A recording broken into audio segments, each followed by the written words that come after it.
Well, the Texas Panhandle is seeing the second largest wildfire in Texas history. The Smokehouse Creek fire is burning over 500,000 acres, double the size of the city of Austin. Such a big fire. According to the Texas A&M Forestry Service, so far that fire is 0% contained. Authorities have called for multiple evacuations and closed highways throughout that area. We have Matt Ford now from the Texas A&M Forest Service joining us. Thanks for joining us, Matt. Yes, sir. Thank you for having me. You guys have been doing a good job keeping us notified of the status of what's going on with this fire and also others taking place right now in the Panhandle. What is the very latest on the status of those? So right now, as you said, information is key, and the best thing we can do is provide that information in a timely fashion. Right now, we have 5 large wildfires in the Panhandle that are currently active, the largest being, as you said earlier, the Smokehouse Creek fire, which is burning at 500,000 acres with 0% contained. We also have the Windy Deuce fire, the Grapevine Creek fire, the 687 Reamer fire, as well as the Magenta fire.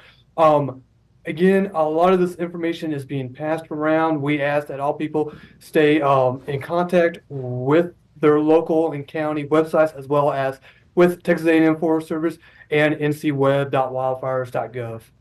And Matt, we know that your crews are really working overtime and you've brought in crews from other places across the state. What's though causing these fires to grow so large, and what are your efforts in trying to reach some percentage of containment? Yes.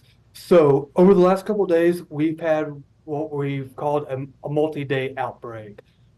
This was factored in by a variety of variables, including high winds, large vegetation growth that we saw over last summer that has since cured during our winter season, as well as rough terrain that is not hampering, but it's slowing the progress of some of our suppression needs in terms of heavy equipment.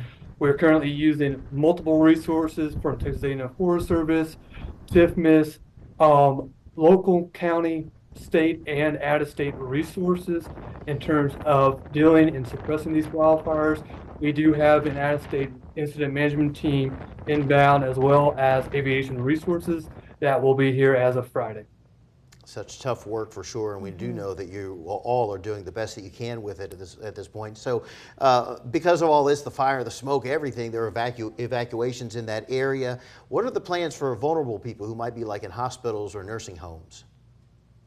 Right now, all the information is being processed and handled by local resources. Information on evacuations, road closures, as well as shelters that are currently in place can be found at the local county websites, as well as ncweb.wildfires.gov, which we are monitoring and updated on a regular basis.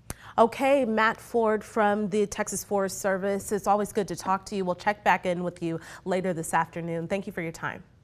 Yes, it was a pleasure.